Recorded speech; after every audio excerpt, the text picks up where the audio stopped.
Hey, yo, what's up? This is Hyper Marshall Occurrence Rain back up in this anti-Illuminati all day. I'm anti-America all day. I'm anti-Freemasons all day.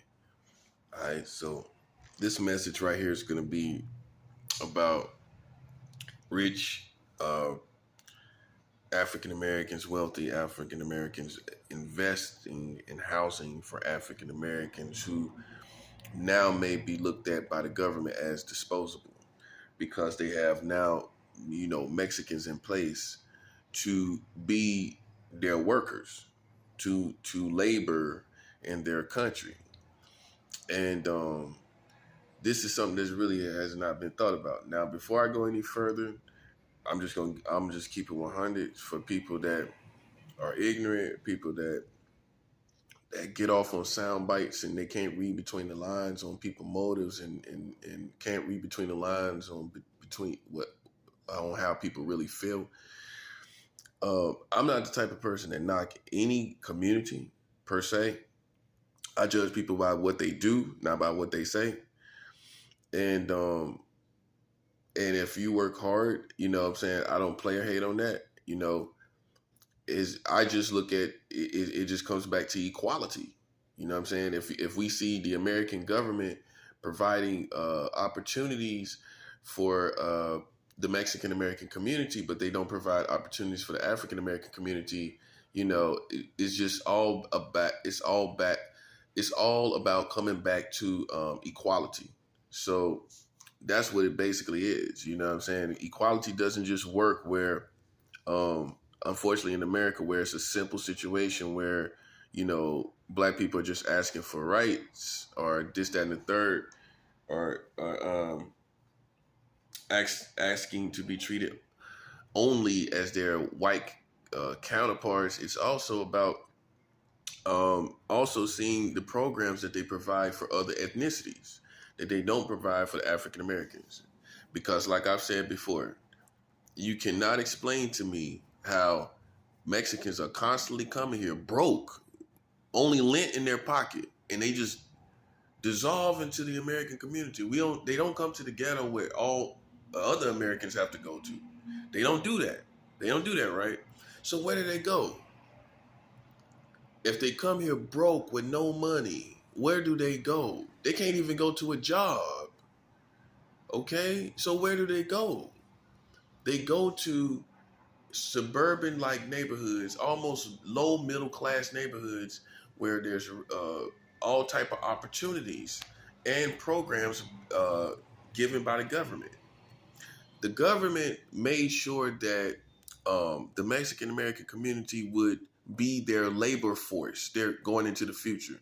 And this is why I'm calling for African Americans to invest in African American housing, because now, the little dirty secret is the African Americans could be the possibility, a possible dirty secret is that the African Americans are disposable now, that they have the Mexican community as a workforce.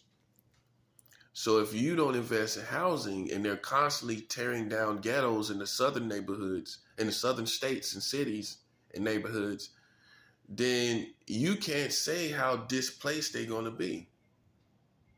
You don't know how displaced they're going to be, but one thing for sure, the Mexican American community can replace all these once ghetto-like places with more low middle class places, and they can just take over being the minority for America. And this is not their fault. I'm not saying, and that's another thing I want people to understand and not feed on my sound bites the wrong way. This is not their fault per se. I'm looking at how the American government is moving, not how, in this particular situation, not how the Mexican Americans are moving. They are innocent in this situation. There are other situations that, with the gang stalking that they're doing, I told them to stay out of that. They're doing that. They're involved in politics of lies and hearsay, things that didn't really transact. And that's a whole different situation. But in this situation, they're innocent, where it's really the American government setting them up for the future to be their basic workforce. It's no longer the African Americans that are the workforce for America. It's the Mexican Americans.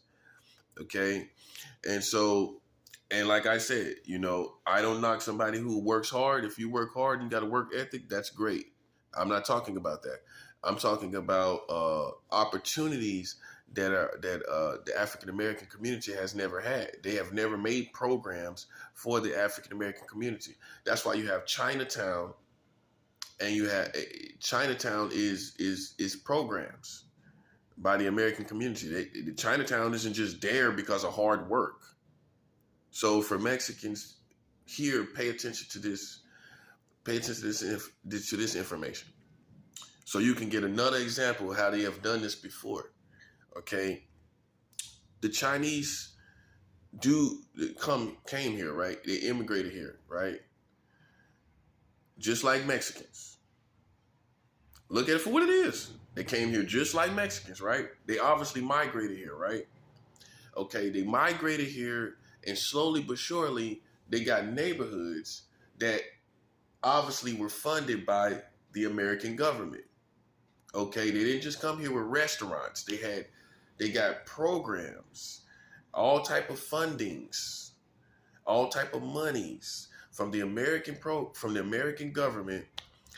And meanwhile, there was no help that was given to, and no programs given to the African American community. Now, did you see what I just said? Did you see what I just said?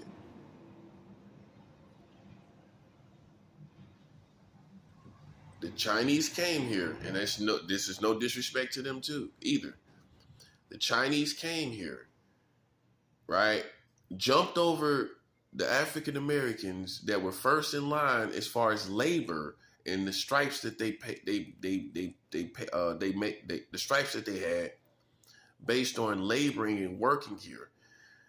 They jumped over the Asians, the Chinese specifically jumped over the African Americans, which should have been first in line for Chinatown.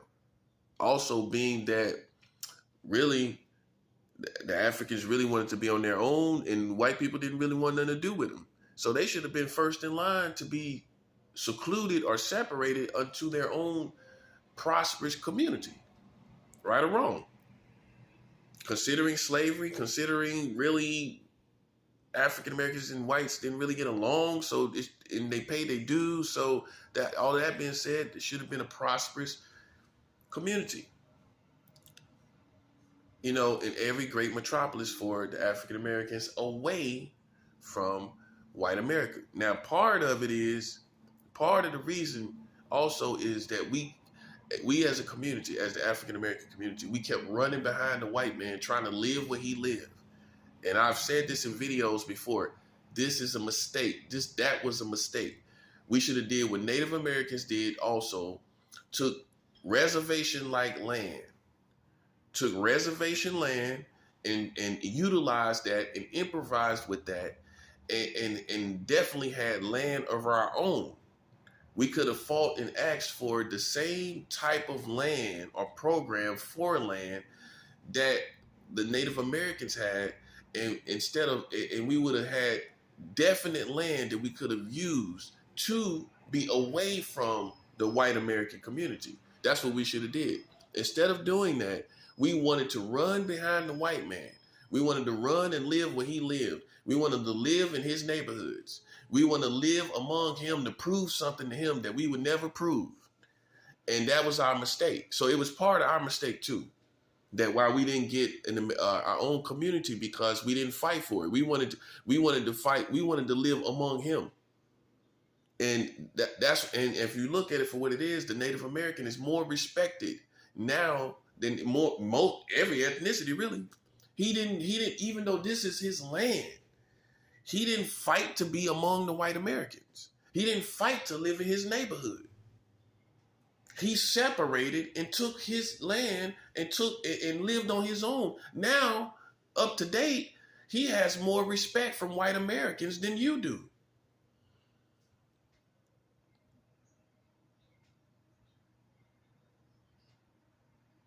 We just didn't get it. He didn't like us. The white Americans didn't like us.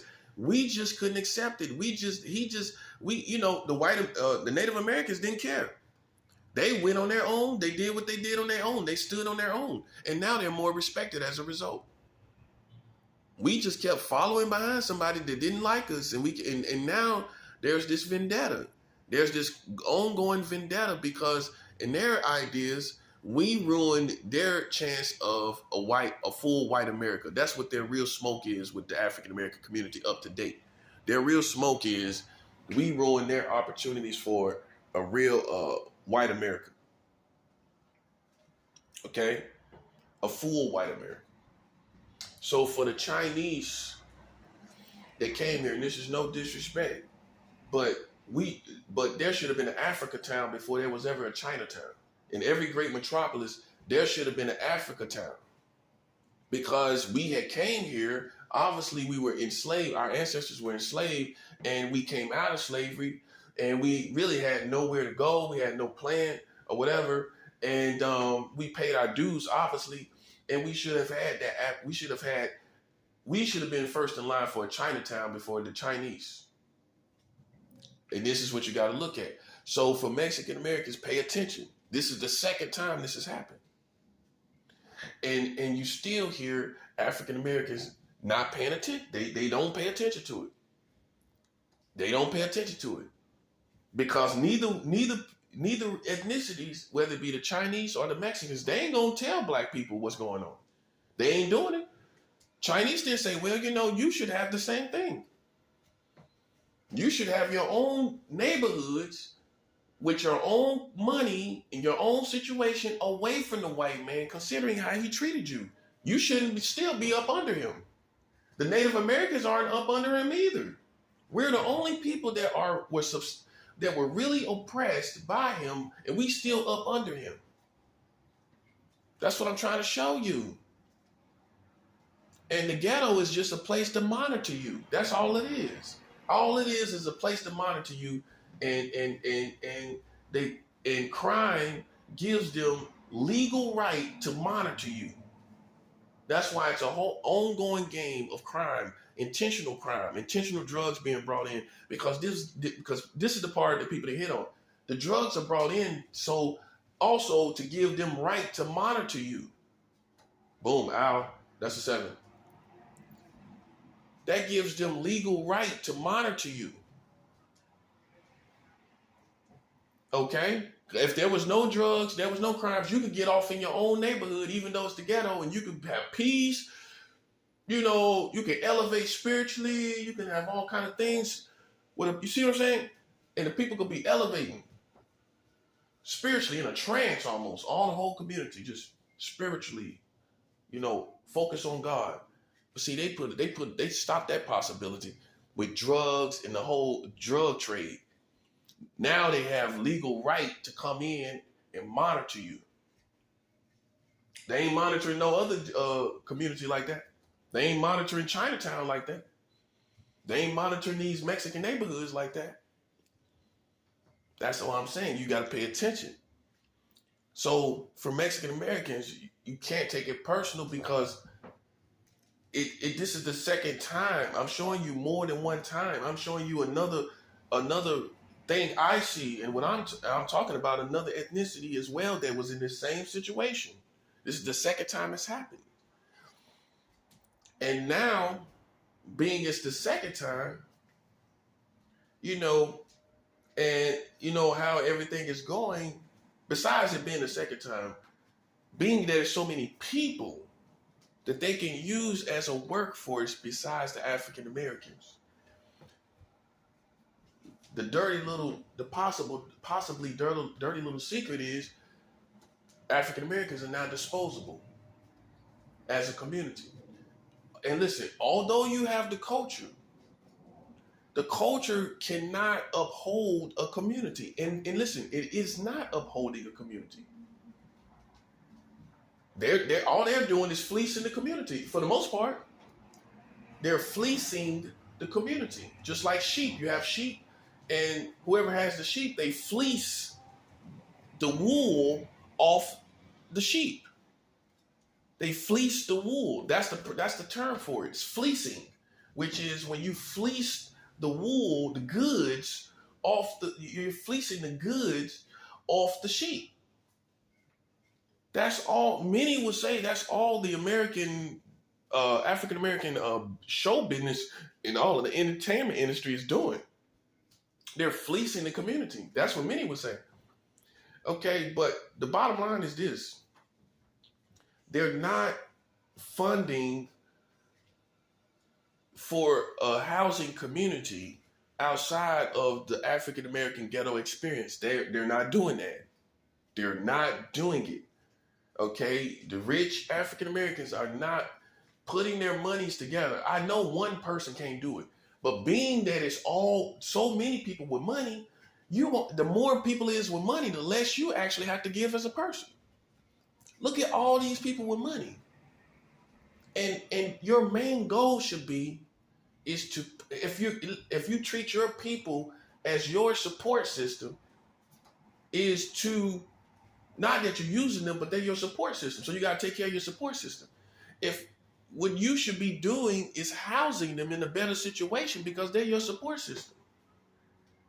So if you were good investors, then you will feel the need to bring up to par the lifestyle of the overall community that's supporting you, because that's investing into someone who's investing in you. Investing in this situation is a relationship. It's a two-way street. You invest in us, we invest in you. We invest in you, you invest in us. Now you see what I'm saying. So that's the situation where the African Americans should have been had a Chinatown. They should have been had neighborhoods that are similar to Mexican neighborhoods. And listen, I'm not some bitter person. I'm just showing you why everything is going the way it's going. Why you may have hope as the Mexican American community. You may feel like there's hope for the future. We don't care about that. Because it's not, because we see more than one time that another ethnicity and race of people that has come here after we have been in slavery and after we have paid dues, and they still do not feel, they somehow figure out a way to give them whole communities. They can't do it on their own. And it's safe to say that white America is not going to let them do it on their own. That's the 7th hour. So white America is just going to let Chinese people come here and make Chinatown. White Americans just going to let Mexican Americans come here and have whole big flourished Mexican neighborhoods.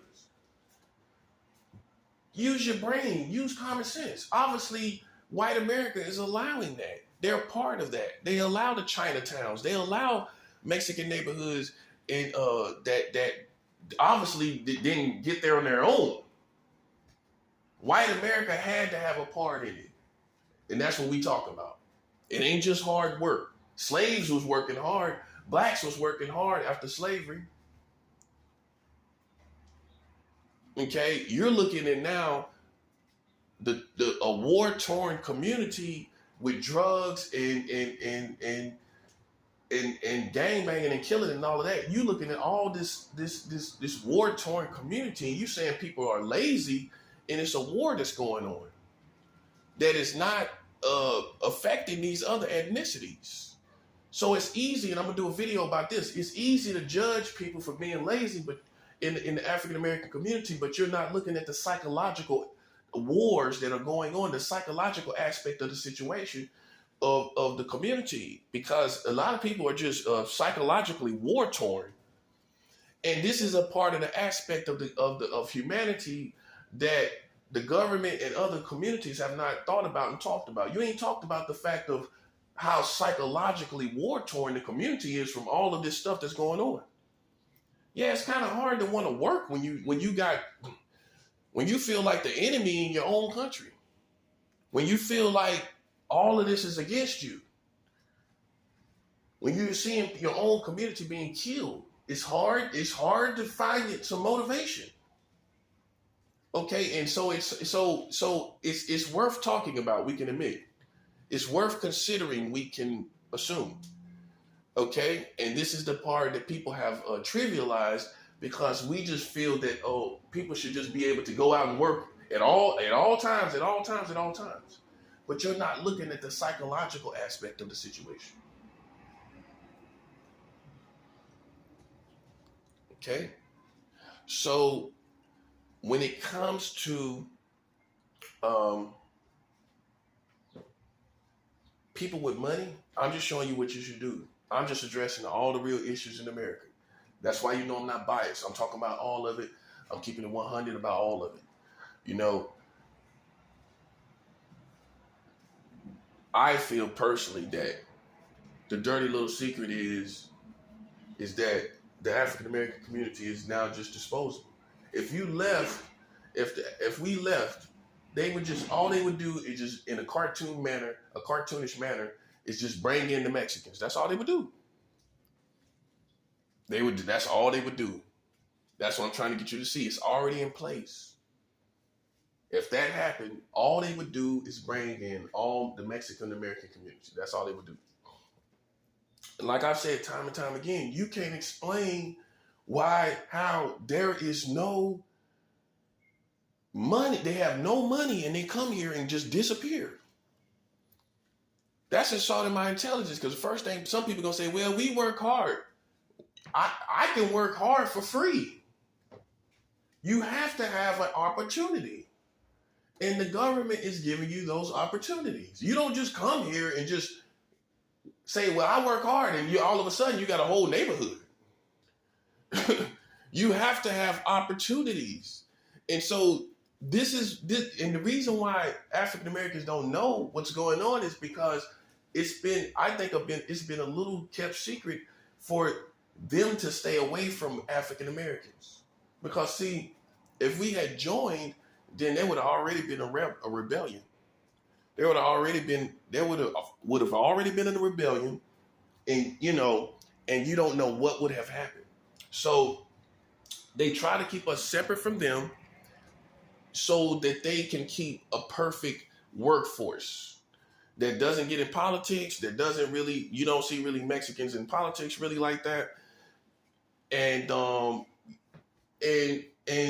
they honestly don't cause the problems that we cause. So the American government just likes it as it is. And so what they do is they manipulate to where they're really not a part of our community. They just working. That's all they doing. And so so they work the Chinese like this, they work with the Chinese, and they, not really like they doing the Mexicans, but they did. But you cannot tell me, you can't properly explain to me how people come here with no money and don't go to a ghetto, and they're coming here every month. Mexicans are coming here every month from Mexico, right?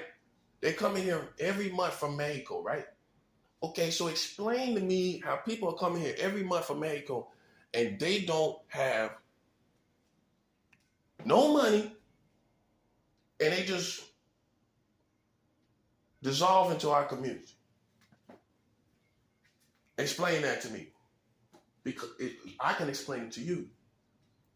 It's American programs that they put in place because they felt that this was a people that they could use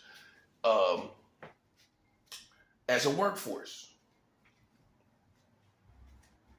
But if they ever got out of pocket and they ever started talking about politics, and if you would see a difference, you would see a shift. And I think it's a understanding that they have. Stay out of our way, and we'll stay out of your way. Don't become like the African Americans, and you'll be fine. And if you notice, that's what it is. They kind of stay to themselves. They don't get involved in the things that we get involved in. This explains why they don't. This explains it. Okay? So, for rich African Americans that's just sitting back and thinking, yeah, we moving ahead, we making progress. You're not making progress. Because first of all, about only a quarter of the African American community are rich African Americans. The rest of us, 80%, 80 to 75% are are not really living uh, properly according to the American community. So no one cares. Okay, we obviously see two ethnicities get pushed up to a decent situation in this community in front of descendants of slaves, and so obviously there's no programs. Now some of the stuff that, and obviously there's no real opportunities to come out of the ghetto experience, and really of that, some of that is part of our fault because we're not trusted because of the violence, the gang violence, the gun violence. We're not trusted because of that. To have more programs, to have they feel like we're gonna tear it up, basically. So it's also a part of our own doing, you know. But men of honor and men of integrity and women and men of integrity will let you shoot yourself in the foot. They'll say, okay, we gave you opportunities. Now see what they did with it. For all you other ethnicities, see, we did. We tried to do what we could do. We gave them programs like we gave y'all. We gave them a Chinatown like we gave y'all. We gave them prosperous neighborhoods like the Mexican Americans. And see what they did with it? See, that's how you cover yourself as far as integrity. Do what you know to do. Do the right thing. And whoever you do it towards, give them a situation to discredit themselves. So that everybody can say, well, you know, the American community did give them, you know, an experience outside of the ghetto. So they couldn't complain about, well, we never had a really fighting chance. We didn't have a fighting chance. So see, you know, that's what you do it for. That's why you do it. It's so that you cover yourself. So you can say, well, hey, we gave them a try. But you can't say that. And so many people hold you liable because, like me, because you got Chinatown, you got Mexico, you got Mexican town, basically. That's what it is. It's Chinatown, Mexico town. That's what Chinatown, the prosperous neighborhoods that you see in all the great metropolises are the equivalent of Chinatowns for the Mexicans. That's what it is. They have their restaurants, right or wrong. They got their restaurants, they got their culture and everything. And see, here's the thing. If we had made Africa towns, then we would have installed more pride in the people. That's why there's no pride. And see, if we made African towns, we could have had all the different countries, the Ethiopians, the Nigerians, all the towns represent, all the countries represented there with the food, with the culture, with the bookstores and all of that, right? We could have had all of that, and then it would have, everyone would have found out that our Africans, who their real tribe was, and they could have got over to their tribe and got a perfect vibration of people that's like them, like their tribe, like themselves, right? And it would have been more unity and harmony because, see, this is something that people forget. All Africans are not from the same tribe. So you can't assume that we're all the same. So that's why you have clashings too. I think Nigerians understand Nigerians more than Ethiopians. Ethiopians understand each other more than Nigerians. Right or wrong? It's just something that can't be hidden when you are of the same perfect DNA. It's a subtle language. It's a subtle language that when you have when you're connected to the same tribe, it's a subtle language, right? And so that explains, in my opinion, why in the African American community with all the different tribes, that subtle communication is not there because most people here don't even know what tribe they come from. I am more dominantly Nigerian. That's my tribe. I am Nigerian, right? So that's what it is. So I probably would jive more and gel more with Nigerians. You know what I mean? And so for people that, you know, you don't understand your tribe, then you ain't gonna understand nothing about yourself. All you know here, oh, you're black. Okay. You don't know your tribe though. So this is a message I gotta talk about too, because when you know your tribe, like I said, it's a subtle language. It's a communication, a silent communication that you have between you and your tribe. You know, just like it's a silent communication between Mexicans. They don't. It's something. It's between. It's something between them, right? That they don't have to verbally communicate. See, here in America, with all the different African American tribes, right, and more tribes migrating here, we don't really have that communication, because that silent communication, that silent unity, because we haven't organized the tribes. And see, Africa Town would have organized the tribes. You see what I'm saying? Africa Town, if like a Chinatown and like the Mexican town that they have here in America, you got two tribes that have it. If we would have had it, we would have been able to unify the tribes, and it would have been more unity and more awareness of self and more harmony. But because we just got thrown together and we just still like we still in slavery, we just all together, nobody know where they come from, like we still in slavery. This explains the lack of harmony and the lack of unison. Okay, the lack of unity and unison in every way, and unison in vibration. You have to get with your tribe. Even among Africans, you still have to get with your tribe. You can't just, you in Africa, people don't say, well, we all African, I'm just going to be over here, I'm just be over there. Even in Africa, they still go with their tribe, though. They still go with their tribe, right or wrong. Okay, then, that's just what it is. And I'm pretty sure they will be able to tell us better than I'm able to even articulate it, is that although we are all African, in Africa, the different tribes, there are different tribes, and you work better with the people that are of your tribe, right or wrong. Okay, so it's applicable here too. If you have all these tribes just thrown in a pot, and the white man doesn't care, the white racist Americans obviously don't care about you knowing the tribes. They don't want you to unify with your tribe. They don't want you to know. I think they done brought you here and threw you all around and shaked you all around like dice. They don't care where you come from. They don't want you to They don't want you to unify with your tribe. They don't want you to find your way back home, so to speak. With unifying with your tribe and unifying with the food that came from your tribe, unifying with the vibration of your tribe. They don't care nothing about that. That's what I'm trying to show you.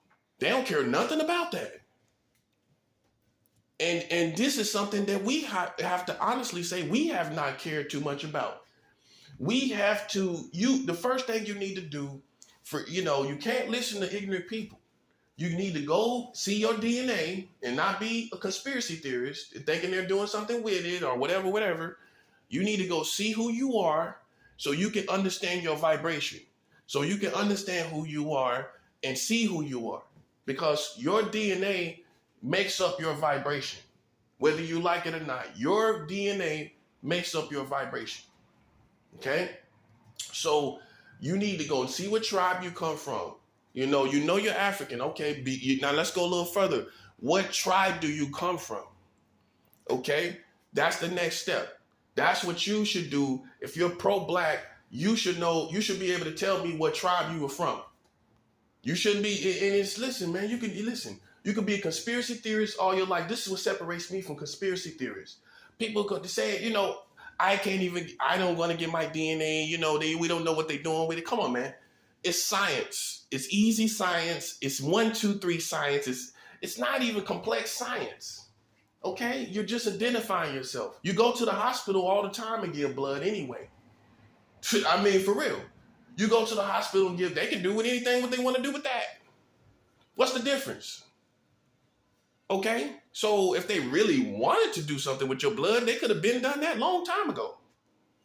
Especially how black people go to plasma centers and all this other stuff we be doing. They could have been used our blood for everything. Okay, so let's get beyond the conspiracy theories and all of this foolishness. Go see who you are. Go see your DNA and don't let nobody try to tell you it's not the truth. It is the truth. It's simple science. Okay? It's simple science. We live in we are that complex or advances of a society to know your bloodlines. I mean, that's simple. We've been able to see that. Okay, they've been able to see that. I mean, so just understand, this is simple technology that we've been had. It's nothing really unbelievable about it. Shouldn't be nothing unbelievable about it to you. That's why now they're capitalizing on it. Now, it's been around so long. Now you got different brands that will check your DNA. That shows you how long this technology has been around. Okay? Then now they got brands to check your DNA. They got little apps and everything. Okay? So don't let ignorance, stop you from seeing who your tribe is and connecting to your tribe. Once you understand your people and what tribe you come from, is just stop saying you're black. That's that now you connecting to your real vibration. It's just like Europeans. There's many different types of Europeans. They don't just say, well, I'm European. Do they do that? They'll just say, oh, I'm European. The next question is, okay, where in Europe? That's what most white people are going to say. Where in Europe? They don't talk like that to each other. We the only tribe that talks like that to each other. Okay, I'm black. Yeah, okay. What tribe you come from? The Europeans don't say, well, I'm just white. They tell you, oh, I'm Irish. I'm Italian. I'm Polish. I'm part Polish. I'm part Russian. And so on and so on. They don't just say, I'm just European. And see, and like I said, this is probably part of the deception here and the white supremacy tactics here, because it's just like you're still thrown in a pot, all bunched in a cage together as a result of slavery, still keeping that same unidentified nature going, where you're not even identifying yourselves. So you should know your tribe. You should know what tribe you come from so you can get with your people. Okay? I know what tribe I come from. Okay? And that's the difference between me and my counterparts. Many people that setting up and you trying to find fault in me, and you're trying to find this, you're trying to look for some contradictions. That's all you're doing, right? You don't even know what tribes you come from. Go educate yourself on yourself before you try to get in my lane. I know where I'm from. I know what tribe I come from. Many of you who call yourselves big dogs, and these women who call you big dogs, you and them don't even know what tribe you come from. All you know is you black. I'm on a different level and lane, man. That's what I'm trying to show you. You don't even know where you from, man. Okay, so listen, it's easy technology. It's easy technology. And I will never be intimidated to tell the truth in any situation. After all, I'm African too. You think I'm gonna bite my tongue? Have you ever seen Africans bite their tongue? Have you ever really seen Africans? See, they taught you like that to be like that in America. If you really look at it for what it is, by nature, an African is not, they don't mean no harm, but they're going to tell you the truth. They're going to tell you the truth really hard and really, just listen to Africans. Just listen, like from Africa, like that migrated here, the bloodlines that migrated here. Just listen to them talk. They can't lie to you.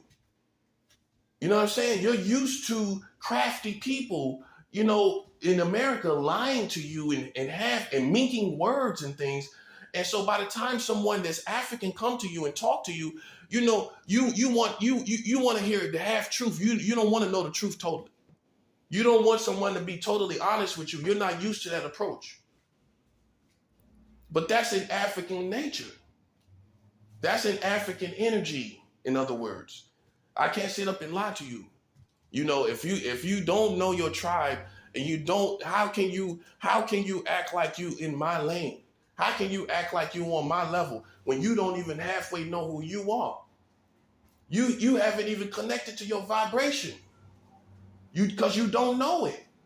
You don't know what tribe you come from. You don't know your vibration. So that's why you can't channel energy properly. Ooh.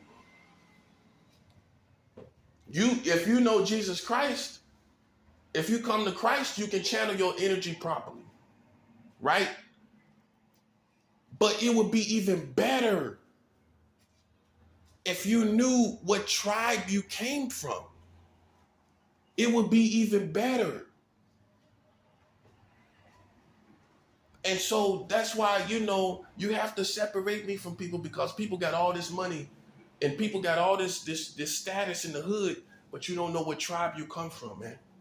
You know what I'm saying? You cannot tell me, if me and you are two Africans talking, right? Look at it this way. If we're two Africans talking, I'm saying, yeah, how you doing, man? I'm from, where you come from? What is your blood? What is tribe you come from? Oh, my tribe is dominantly Nigerian. I'm 52% Nigerian. That's me. That's how much Nigerian I am. I'm 52% Nigerian. I'm 52% Nigerian. I'm mostly more Nigerian than anything. Okay.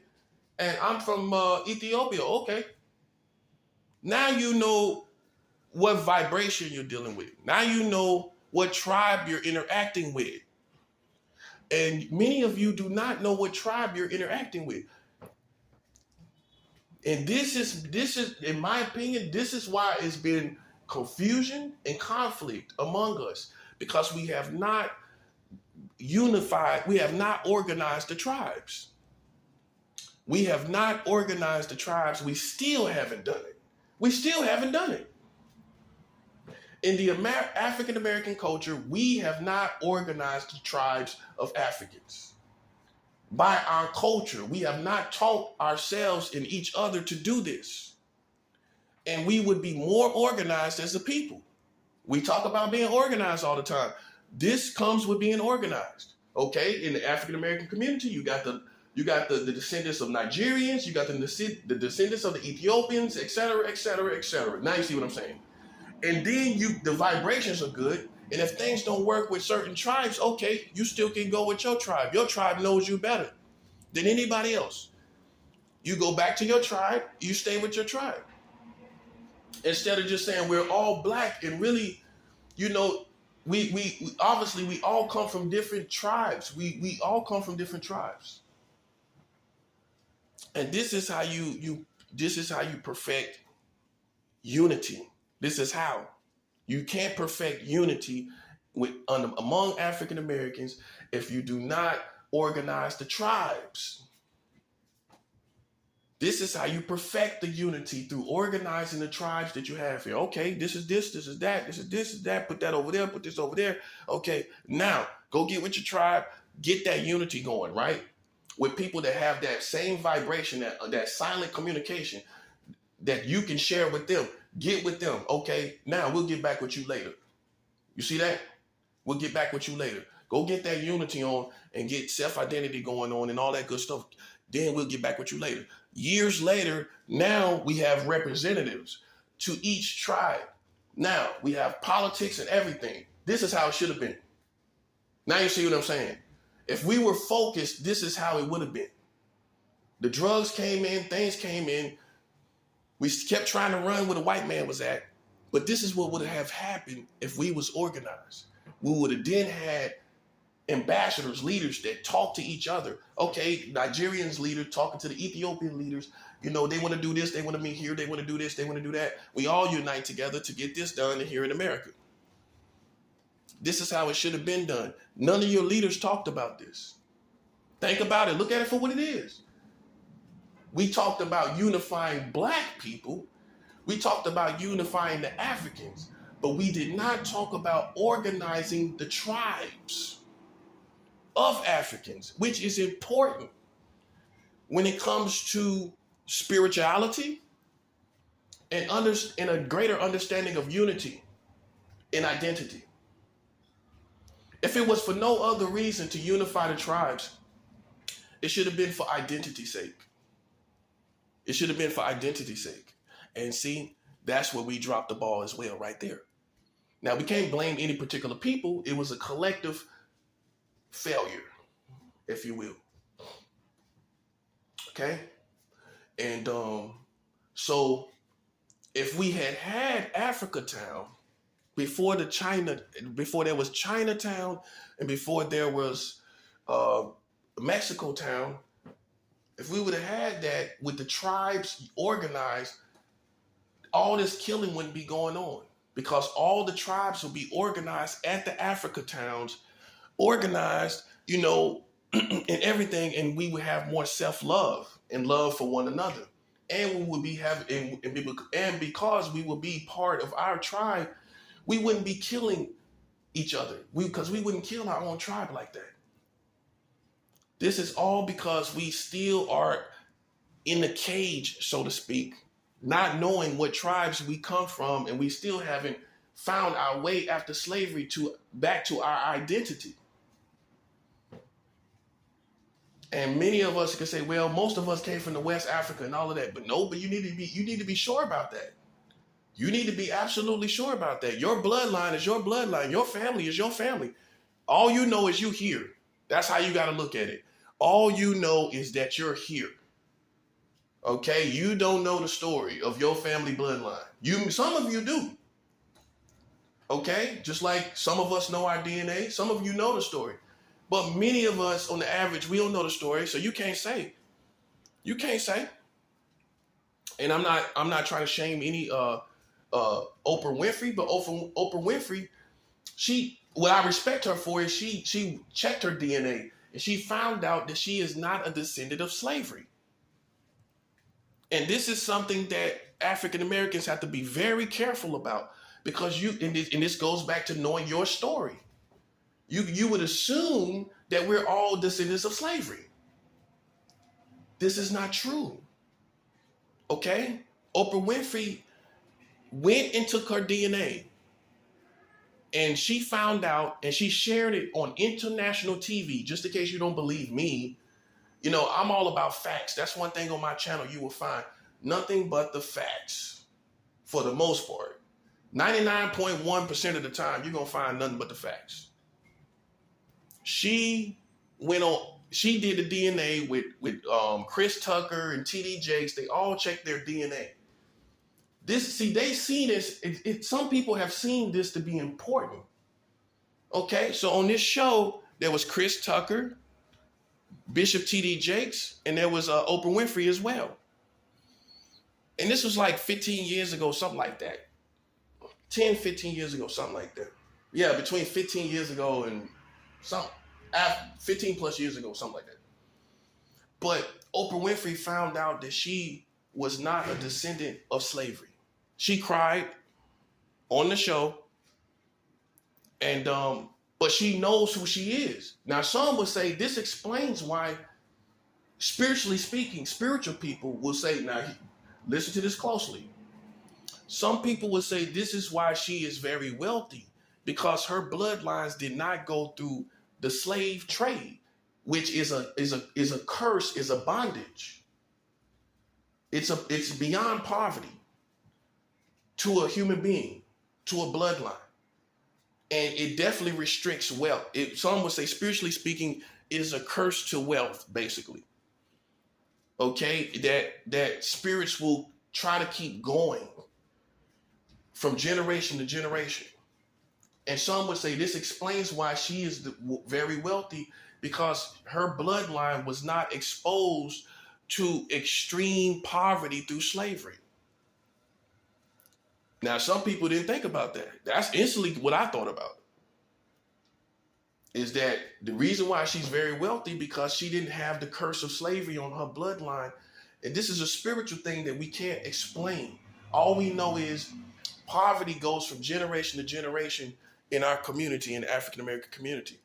And many people that are spiritual believe that it is because it is it's a spiritual bondage. It's spiritual evil that is continued from generation to generation. Okay? So understand this, man. Like many um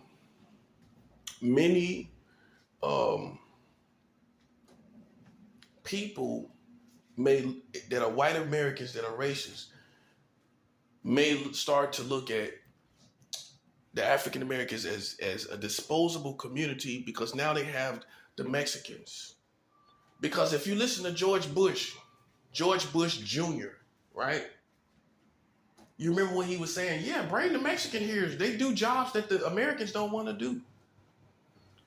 Y'all remember him saying that? Okay, let's first establish something. What he really was saying, well, who he was really talking to is black people. Because white men been stopped doing jobs that Americans don't want to do. White Americans been stopped doing jobs that Americans don't want to do. So what he was really saying is, let them start doing the jobs that black people don't want to do no more. Which is establishing a submitted workforce that is profitable, totally profitable for them. They're looking for a submitted workforce. They're not looking for nothing else. They still basically are looking for a slave trade. But ultimately, they're trying their best. But ultimately, the Mexican Americans are going to see the same thing that we see. Eventually, with time, they're going to see it. They have a track record. The white Americans have a track record of pissing everybody off. And so it's just, if the world tarries and the world goes on, the Mexican Americans, I'm not cursing them, but they will see. They will see with time that how these white Americans are. They'll work you for a little while. They'll work you for years, decades even. But eventually, because of their nature, no matter how much they try to keep it in place for their own benefits, see, they're trying to put racism on the back burner so they can keep you as a workforce. But eventually, they're going to piss you off. I promise you that. And you'll be right here in line with us talking like we do. So you have to be very careful to make your alliances today. You have to be very careful to make real alliances today, not fluctuate between black and white people like Mexicans can do. What I've seen is Mexicans have the luxury of being able to fluctuate. Think about it now. Many times they can fluctuate with the white community and the black community. They can gravitate towards black people when it's convenient, and they can gravitate towards white people when it's convenient. As a community, yes, they can. Black people can't, collectively speaking, we can't gravitate towards white people when it's convenient. We have to stick with blacks. And so, just consider this. All the people that can help. I'm not saying you gotta, like I said, I'm not saying you gotta take all your money and take all your money and give it to us, but it's enough people with money to be able to not have to give that much from one person. And begin to help your tribes, because I believe in it. History is always shocking. That's one thing that's for sure. Right or wrong? If you look at history, it's always shocking, right? There's always something shocking that happens. And it's safe and that's just the pattern. So you can't be arrogant in America thinking just because you're here and we have maybe 10 to 20% of rich, wealthy African Americans that something shocking cannot happen. History is full. A wise man knows and proceeds knowing that history is full of shocks. History is full of surprises. Okay? And one thing I can definitely see is that if African Americans were not here, the Mexicans would take their place easy. It ain't gonna fall apart. They'll just bring them in. And then they want to be here anyway. So they'll just build a bigger tunnel or bridge, if you will, from Mexico to here, to America. That's all they're going to do is build a more solid bridge, bringing them right on over here. That's what they'll do if you left. Not to mention all the Mexican Americans that are already here. So just if the world tarries, man, that's what you need to be doing. Building for the African American community, a community outside of the ghetto experience that we've had the whole time as a community. The whole time while we've watched other ethnicities get programs, prosperous neighborhoods, Chinatowns, and all of that. Okay? And they could have gave it to us when we to be honest, when we were not doing all this black on black crime. They could have gave it to us before that. When we was together as a community. So it's really no excuse. You really can't use, oh well, they'll tear it up. Well, what about before we were tearing stuff up? When we were humble, good people too. You have to admit we were just subject to racism. Because when we were humble, when we were, as a community, collectively speaking, when we were willing to work and work together, we had to face racism. So in other words, when we was in the right position to receive a Chinatown, when we was in the right position to receive it, we couldn't get it because they was too racist. And that has to be acknowledged. And therefore, they should take a chance based on the fact that when we were in position, they were not in position through their racism. So based on that liability, they should throw the opportunity out there based on the fact that when we was in position, they were not in position. When we were humble and willing to work and fight for what's right, when we had that mentality, they were not in position, okay? And so so based on that, white America should give the opportunity of a Chinatown, if you will, or a Mexico town to the African Americans, so they can have an Africa town. Because it's all because of a lack of identity. A lack of self-love and self-pride and identity. And the reason why it's because we haven't been able to settle down enough to really figure out these things. Okay? To where now, okay, you know what tribe you are. We organized the tribes. Now there's more self-love and self-pride. We haven't gotten to that part yet because of the chaos, the constant turbulence, all the stuff that's going on. It's not primary for a person trying to survive. It's not primary. And by now we should have been able to, being the dues we paid, we should be able to settle down a little bit and focus on some other things, some other dynamics in the African American community. We ain't got around to it because survival has just been the whole thing, the whole time. Okay? So that's what needs to happen, man. The funds need to be brought together to pull the African American out of the African American ghetto experience. In my opinion, the ghetto should have been gone definitely after the 90s. And some people will say, well, come on, is that? No, you so used to it being a certain way. I'm showing you how they have programs for Mexican neighborhoods. I'm showing you how they have programs for Chinatown. They obviously do. Okay? They don't care about giving you an experience outside of the ghetto, especially now because they feel like you would tear it up. They feel like anything they give y'all would tear it up. So they don't care about that. And you should. You should, because you're the only one still there. And like I said, the ghetto should have been gone in the 90s After all the gang banging, all the crack selling, all the cocaine, all of that, it should have been, the ghetto should have been gone after that. They had 23 years after. This is 23 years later, after the 90s.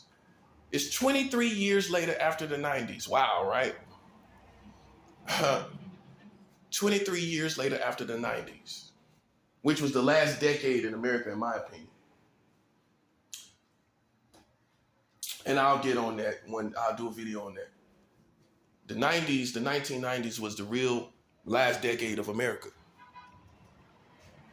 Okay? After the 90s, seeing all the things that happened in the ghettos in America, America as a government and a community should have been working on bringing the African Americans out of the ghetto experience. In my opinion, it should have been gone, I would say, after the 70s. They should have started working on this after the 70s. In the 70s. Bringing African Americans out of the ghetto experience. They should have been working on that back then. Basically, for the past 40 to 50 years, they should have been working on bringing African Americans out of the African American ghetto experience. Because that's how we identify, okay? What's a black neighborhood? Poverty, shooting. What's a white neighborhood? Nice and clean, parks. That's how you identify by ethnicity. The conditions are identified of neighborhoods by ethnicities.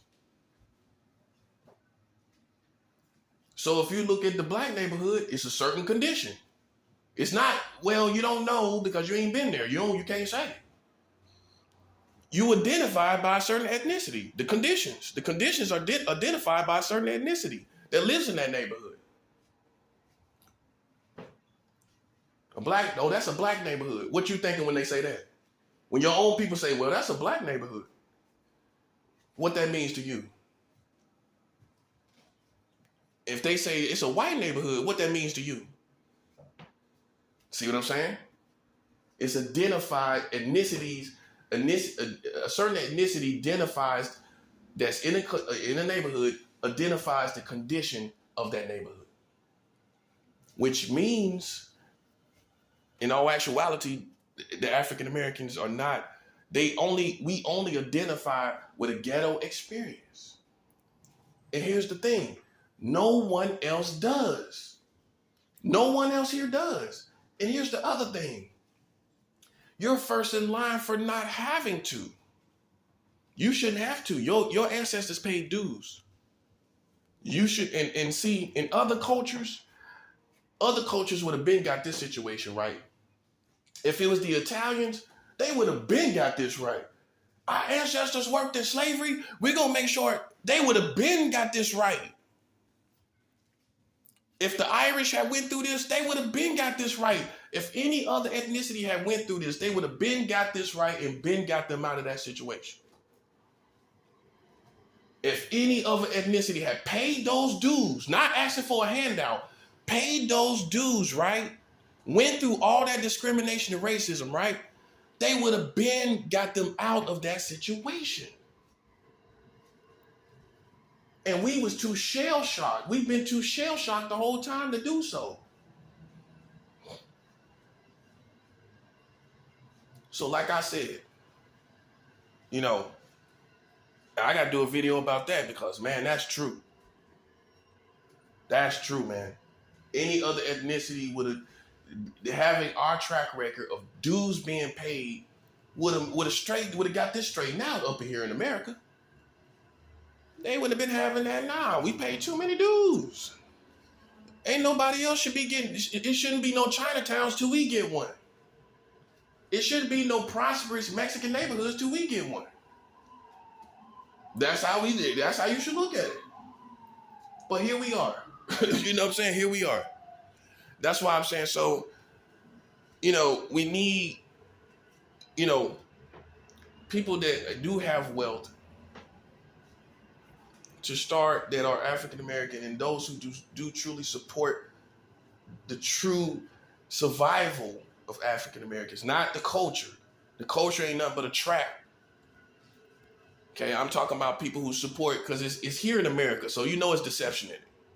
Okay, because white people, you'll sit back and say, well, we support the African American culture. Okay, no, I'm not talking about that, because if you look at for what it presents destruction and death, and it tells us to kill each other. True Africans, you are not aware of. Many of you white Americans, you're not exposed to real African thought, real African energy that is outside of the culture. You're used to people in the culture. That's what you call African American. That's what you call black. All this stuff that's in the culture, that's what you call black. You have not been exposed to the righteous African American empire that preserves African lives indeed, and that preserves African thought and cause.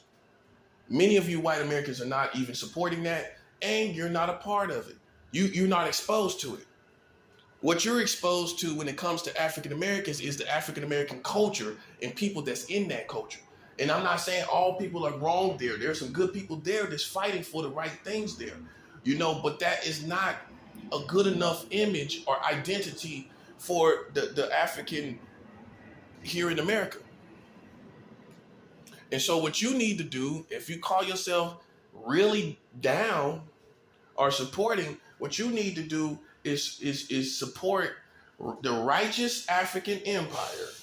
The righteous African empire that is preserving lives and preserving African thought and African cause. That's what you need to do. And you need to support people and use your money too with those people that will bring African Americans out of the ghetto, because you sitting there supporting, but you sitting there watching black people in the ghetto. You sitting there talking about you support. You white Americans sitting up, well, we support the African Americans. Okay, but do you see them still in the ghetto? And nobody else is? Do you see anybody else there? On a greater scale, do you see anybody there? Okay, so while you sitting back talking about you support, and we with them, and you sitting back smoking weed and hanging out with black people, you're sitting there watching them stay in the ghetto. And you're not talking to your counterparts, the white people that do want to help, white people with monies, your family with monies. You ain't getting with them and saying, hey, we need to get them out of the ghetto. First thing first. What you have to realize is we never left the beachfront. We never got into the ocean. And so you sitting here supporting on the beachfront. That part. That's what you're doing. That's the 7th hour. You sitting up having a party on the beachfront. We trying to get in the water, man, like everybody else. Hey, we trying to get in the water just like everybody else, bro. And you sitting up here talking about, yeah, we support, we on the beachfront. The beachfront is the ghetto, basically. You're on the beachfront, jumping around, twerking. Twerking on the beachfront. You call that support? You need to go tell them white folks to get us a boat. You need to tell those white folks to get us a ship and get us out the ghetto experience.